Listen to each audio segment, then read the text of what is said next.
Ton ami a cassé 4 manettes en un mois.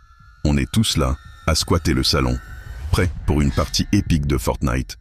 La tension est palpable. La première victoire est à portée de main. Et là, bam! Première balle perdue, c'est le début de la fin.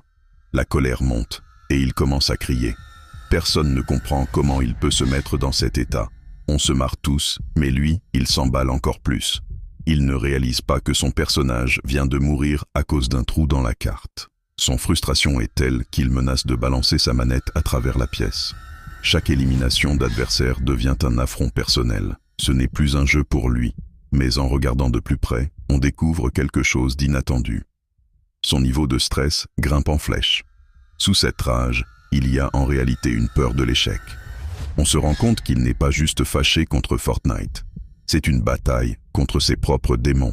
Nous continuons à nous moquer, mais maintenant avec une compréhension nouvelle. Puis, au moment où il semble au bord de la rupture, il fait une pause, une profonde respiration, et il déclare qu'il va gagner cette bataille. Son attitude change, et il retourne dans le jeu en mode déterminé. C'est à ce moment-là qu'il réalise qu'il s'est trop laissé emporter.